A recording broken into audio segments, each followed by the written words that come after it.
fala buddha mongko wajib min antakuna saking yen ono apa wiluhum piro-piro dawuhe salaf allati rupane aqawil yu'tamadu kang den gawe gondelan utawa den gawe pedoman apa alaiha aqawil ana iku marwiyatan den riwayatake bil isnadi lawan sanad as-sahih kang sahih mudawwanatan tur den bukakake fi kutubin ing dalam pira-pira kitab masyhuratin kang den masyhurake wa antakuna yen to ana apa aqawil ana iku mahbumatan den olah bi ayyubayyan gambare lawan yen to den pertelakake apa arrojihu qaul kang unggul mimmu tamalatiha saking piro-piro mempere aqawil ketika beriringan ketika berpedoman tenggiri metode ulama salaf tenggiri masalah istinbatul hukmi ini merupakan sebuah kelaziman sebuah kewajiban maka dawuh-dawuh sing ulama salaf niki harus terbukukan harus tercatat sanate nggih kedah sanad sing jelas sanate sahih urut terus dibukukan dengan rapi.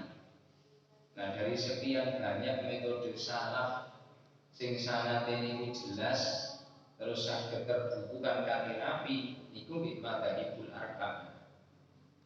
Jadi mustahil niku kata cuman sing santri-santri niku telaten membukukan apa karya-karya gurune membukukan istihate gurune istinbatul hukmi gurune niku saking madzhabul arba'ah lintune kathah cuman boten terbukukan sehingga boten saged nggih damel itimad boten saged nggih damel gondelan karena khawatir nek tercecer iki mungkin tercampur kali sanad-sanad ini.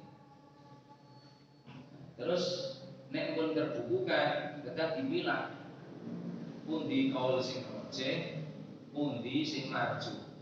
Rojeh niku kaul sing unggul sing disepakati diijmai oleh para ulama bahwa ini kaul yang unggul, ini kaul yang terungguli ini dipilah-pilah. Nah, ini mungkin pengen kita Jawa Birul Asaid di kitab sing jelasaken masalah sanad-sanad keilmuan. Oke, sanad sing sinten munggah dengan Nabi, aku sing sinten munggah dengan Nabi, sanad dengan wa yukhassasu lan tertentuake apa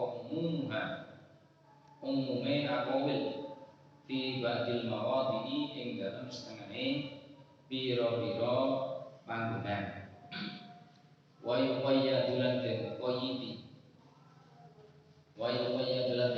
apa mutlake aqawil fi ba'dil mawadhi'i ing dalem setengahé pira-pira panggonan wa yujma'u lan den sepakati apa mukhtalafu perkara kang den sulayake apa fiha al-mukhtalaf wa yubayyan lan den pertelake apa ilal ahkamiha pira-pira ilate pira-pira hukume aqawil wa illa lamun ora marwiyatan ila akhirih lam tasihha mongko ora sah apa al-ihtimadu gondelan alaiha dengan hasil aqawil kejawi kaul-kaul sing pun terkumpulkan sanate niku jelas pun dipilah pundi sing rojeh pundi sing boten niku mungkin tesih wonten pemilahan melih pemilahane kaul sing sifate umum kalih kaul sing sifate khusus niku kudu dipilah melih. Mergo sing kaul bersifat umum ini lebih luas cakupane ketimbang kaul-kaul yang bersifat khusus. Contoh mawon perbedaan masalah sholat witir. Sholat witir itu dasar hadise dawuh Kanjeng Nabi ampun ngantos mirip kalih maghrib. Jadi pelaksanaan sholat witir ampun ngantos mirip kalih maghrib. Nah niki ulama beda pendapat. Nek Imam Abu Hanifah niku damel sholat witir telu niku 12. Tahiyatnya terakhir. Niki Abu Hanifah nganggep pun boten mirip maghrib. Mergo maghrib wonten tasyahud awalin. Imam Syafi'i menimpali niku tesih mirip mergo telune langsung boten pedhot. Saiki Imam Syafi'i ndamel cara sholat witir 3 rakaat didamel mungkote kalih riyin nembe mawon sak rakaat. Iku versine Imam Syafi'i. Lah niki sing marjuk sing pundi sing rajih sing pundi? Niki nek teng napa kitab-kitab musnad iki dipilah. Sing bersifat umum sing pundi, sing bersifat khusus sing pundi. Lajeng wa yuqayyadu mutlaquha fi batil mawadi'. Kaul-kaul atau pendapat sing sifatnya mutlak itu tidak terbatas. Niku kedah wonten qayyide, kedah wonten pembatasi. Contoh mohon ngeten teng bab istinja. Istinja boleh memakai batu. Ini kan sifatnya masih mutlak karena belum terbatasi. Nah, maka kalau seperti ini harus ada pembatas batu yang seperti apa. Maka kemudian muncul qayyid batu yang suci, kemudian bisa mengangkat wujud najis, kemudian bisa menyerap wujud najis. Ini jenenge muqayyad. Nek nembe napa istinja boleh pakai batu ini terlalu umum, masih sulit diterima oleh kalangan awam. Ini juga menjadi bahasan. Terus saran kemudian wa yujma'u al-mukhtalaf fiha. Nek terjadi khilaf niku dicari titik temune. Nek pun titik temune niki juga piyambakaken disendirikan. Niki khilaf sing pun disepakati bisa dicari titik temunya.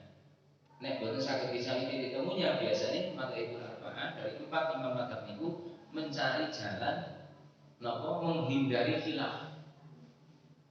Mencari jalan menghindari khilaf. Contohnya kata Imam Malik mewajibkan sebuah ibadah. Imam Abu Hanifah mengharamkan. Niki Imam Syafi'i mengambil jalan tengah karena antara wajib dan haram tidak bisa dicari titik temunya. Sehingga Imam Syafi'i memilih untuk tidak mengikuti salah satunya, tapi ambil jalan tengah. Imam Syafi'i akhirnya mensunahkan. Dan sunnah ini kan dibuatin tabrakan kali Imam Abu Hanifah yang mengharamkan, karena sunnah ini kurang wajib dilakoni. Dibuatin tabrakan kali Imam Malik yang mewajibkan. Toh niki Imam Syafi'i tesih ngomong, walaupun tidak sampai tahapan wajib. Nah, niku terus ini. Niku mohon tesih wa yubayyanu ilalu ahkamiha. Harus diperjelas alasan pengambilan hukum. Alasan pengambilan hukum. Sebetulnya misalnya sholat duha, wonten sing masih pakai, wonten sing boten, wonten sing mensunahkan. Iki ilatul hukmi, alasan keputusan wajib, sunnah ataupun makruh niki wonten. Wa illa lam tasih al-i'timadu 'alaiha. Nek boten wonten kriteria itu, maka tidak sah memakai qaul ulama. Berarti kan benar sembarangan. Ulama salaf itu kehati-hatinya luar biasa. Ini bukan berarti mengesampingkan imam-imam mujtahid yang karyanya tidak terbukukan, cuma untuk bentengi umat supados boten kesasar. Karena umat belum sampai pada tahapan nyaring pundi sing sahih, pundi sing boten, sehingga disaringake oleh para ulama niki lho. Dadi zaman kali Nabi mawon sudah memenuhi syarat untuk bisa dibuat pedoman dalam makrifatus syariah. Walaisal ora apa madhhabu zaman mutaakhir era sahabatane tabi'in itu tidak ada madhab yang memenuhi kriteria napa marwiyatan bil isnad as-sahih memenuhi kriteria harus riwayate niku jelas sanate sahih, terbukukan dengan rapi, kitabnya juga masyhur mutabar. Terus diolah, ada pemilahan projek marju, wonten pemilahan khusus umum, wonten pemilahan muqayyad oleh mutlak. Itu sing wonten zaman-zaman akhir era persahabatan tabi'in ini hanya madzhabul arba'ah. Yang terbukukan dengan rapi itu hanya madzhabul arba'ah. Nah, di luar itu wonten yang tersusun dengan rapi, tapi itu mazhab imamiyah kali Zaidiyah. Niku termasuk golongan ahli bid'ah. Niki sing bener dibuat pedoman dalam makrifatus syariat dengan sama. Wasani halan utawi kaping pindhone wujud iku kala ngendika sapa Rasulullah sallallahu alaihi wasallam. Ngendikane ittabi'u anu sira kabeh as-sawada ing kalangan al-aqdama kang agung. Walamman darasat lan dalam semangsane lebur opal madzahibu biro-biro madhab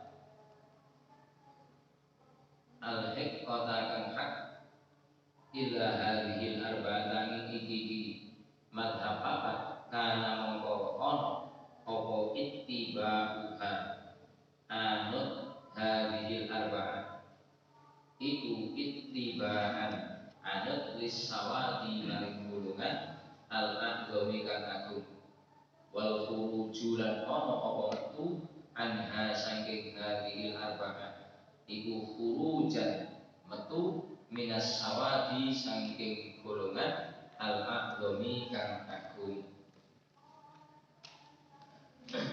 Sudut pandang yang kedua, kenapa harus bermadhab mengambil salah satu dari madzhabul arba'ah? Nah, ini alasan pertama karena ulama ini sepakat untuk berpedoman kepada ulama salaf dalam mengetahui syariat. Pertama, sing menangi kanjeng Nabi itu sahabat, maka sak nusuk sahabat kudu manut sahabat. Sing jenenge tabi'in, sak nusuk tabi'in boten menangi sahabat, maka ikuti tabi'in terus ikuti. Niku alasan yang pertama. Alasan yang kedua, derek dawuh kanjeng Nabi, ittabi'u as-sawa, ikutilah kelompok-kelompok mayoritas. Kelompok-kelompok mayoritas sing mayoritas itu boten mayoritas tok, tapi di situ dengan penuh keagungan. Kembali kepada pemurnian makrifatus syariat. Nah, ketika banyak dari sekian banyak mustahil niki sing tersusun rapi hanya madzhabul arba'ah, maka mengikuti salah satu madzhabul arba'ah niku pun mlebu teng dawuh Kanjeng Nabi ittiba'an lisawafil aqdam. Berarti pun mengikuti kelompok-kelompok mayoritas. Sing teng mriku Kanjeng Nabi maringi jaminan la tastami'u ummati ala dhalal. Umat Kanjeng Nabi sing dimaksud itu kan as-sawabil aqdam tidak mungkin mengambil sebuah kesepakatan demi kesesatan. Itu betul mungkin. Ini jaminan Kanjeng Nabi. Maka mengikuti madzhabul arba'ah ini sebuah keharusan karena derek dari Kanjeng Nabi. Jadi nek bermadzhab kok tidak ada dalilnya, itu salah wonten dalil ittabi'u as-sawabil aqdam. Lagi keluar dari madzhabul arba'ah iki sami kali keluar dari as-sawatil aqdam. Jadi maksiat keluar dari madzhabul arba'ah sebuah bentuk maksiat. Itu alasan yang kedua. Kenapa harus bermadzhab?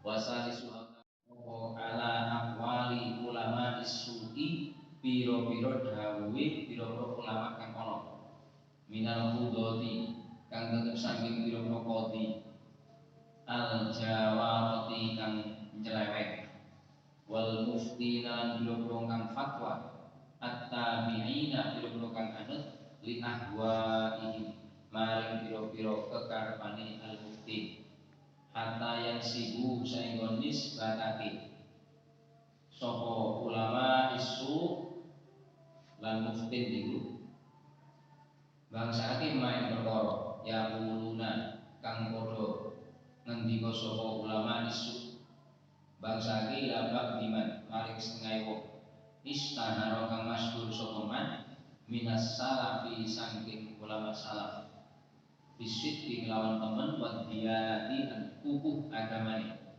wal amanah lan amanah imma sholihan ono kelawan ono ngalani kelawan jelas au dilalatan utawa kelawan dilalah wa hifdzi qaulihi lan jogo qauliman fi dalika dalam mengkono akwal wala ala qauli man lan ora ing atase qauli wong la nadri kang ora sapa kita hal jamaah ana to ngumpulake sapa man surutul ijtihadi ing biro-biro syarat ijtihad aula utawa ora. Alasan yang ketiga, kenapa harus bermadhab? Karena semakin jauh umat ini dari sumber nopo sumber sahihus syariah, semakin jauh turun dari kanjeng Nabi, semakin jauh turun dari sahabat, semakin jauh turun dari tabi'in, dari tabi'in. Niku kemungkinan terjadi nopo pengkhianatan syariat ini sangat besar. Nah, ketika semakin besar syariat yang disia-siakan, amanah yang disia-siakan, makanya tidak boleh untuk mengambil atau berpedoman kepada kaulnya ulama su. Ulama su niku sing dimaksud mriki nggih napa qadhi, hakim-hakim yang nyeleweng dalam berfatwa. Fatwa ini keluar ini karena sesuai dengan kepentingannya. Jurusan ini fatwanya karena berani berapa, wani biro.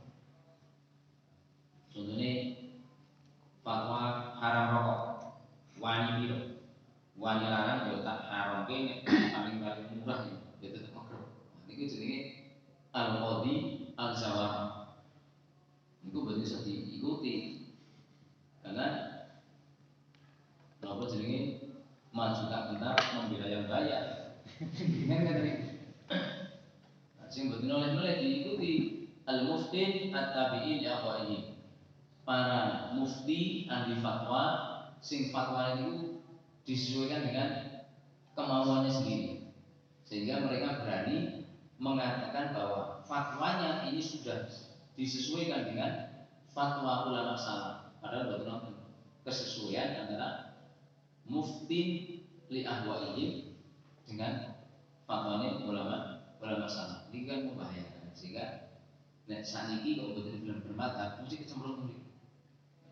Akan terjerumus begini al-qudot al-jawarah kali al-mufti at-tabi'in li ahwaihim.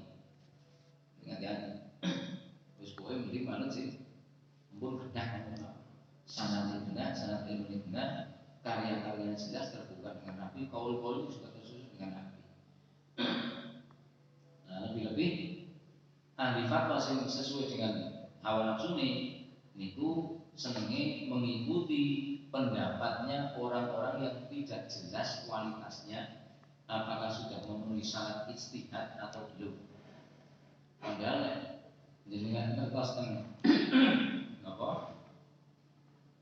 Syarat mustahil niki nembe tahapan mau persiapan ke tingkatan mustahil mau paling tidak 1000 hadis itu apa? Apal faham sak sanate sak asbabul wurti niku baru tingkatan persiapan begini mustahil nembe persiapan. Jadi nembe SP sekolah persiapan tadi mustahil itu mawon tidak boleh kurang dari 1000 hadis paham betul sanadnya makannya kali asbabul wurti. Iku dari mustahil itu sama niku. Lah sementara sing ditut niku akhir-akhir iki boten benar. Niku memenuhi syarat mboten ngene derajat ijtihad. Faida asal menawa iku ayu saddiqu yen to bener sapa ulama fi tahrijatihim ing dalem fi tahrijatihim ing dalem pemecahan masalah ulama tahrij ala aqwalihim ing atase pira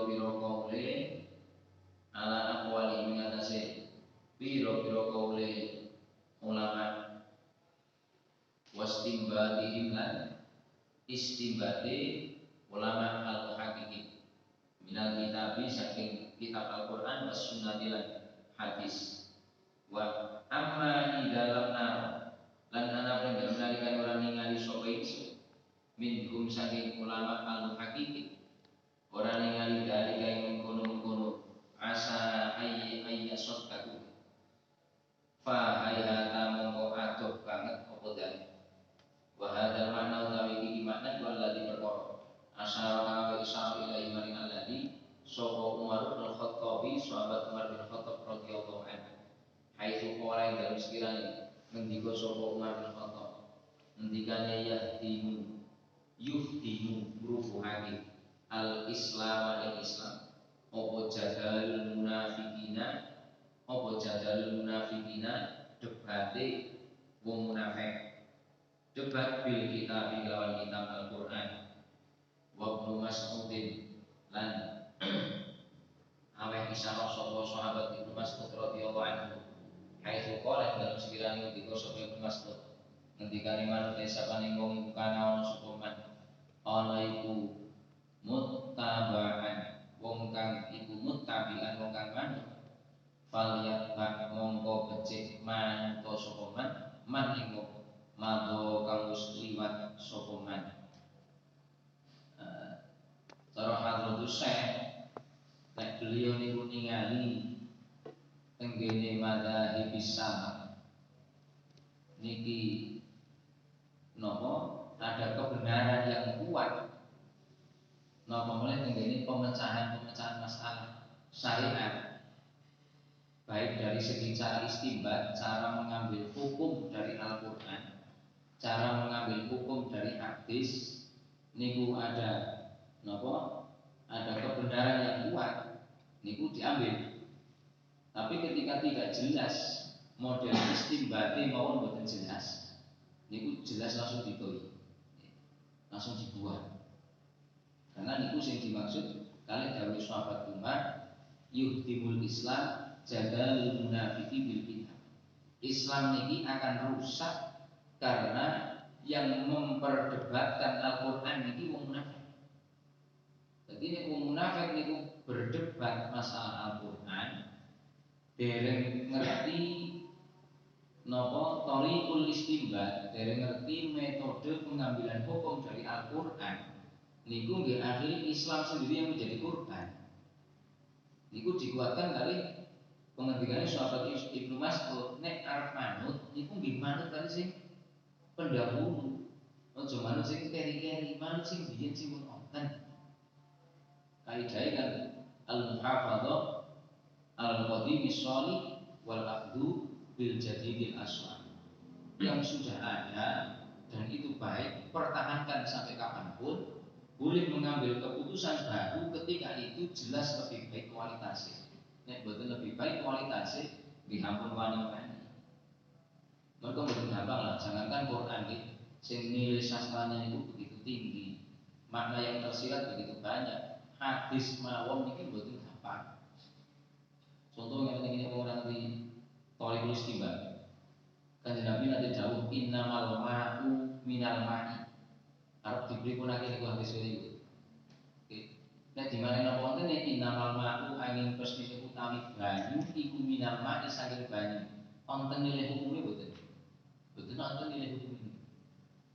Tapi ketika ada tauhid istinbat dilihat dari grammar ini tata bahasa Arabnya dulu dilihat. Saking nahwune, saking sorofi. Iku kembali lagi kepada kemarin sing kula contohake innama'al usri yusra wa inna ma'al usri yusra. Niku kalimat tamak diulangi 2 kali. Boten mungkin Kanjeng Nabi mengulangi 2 kata yang sama tanpa ada maksud. Maka kemudian ulama limakna niku innamal ma'u angin mestine utawi wajib adus nganggo banyu iku minal ma'i mergo saking metune mani kang kaya banyu. Kan dadi mudeng. Lah iki nek boten melu-melu sing model-model ngeten-ngeten iki piye tersesat.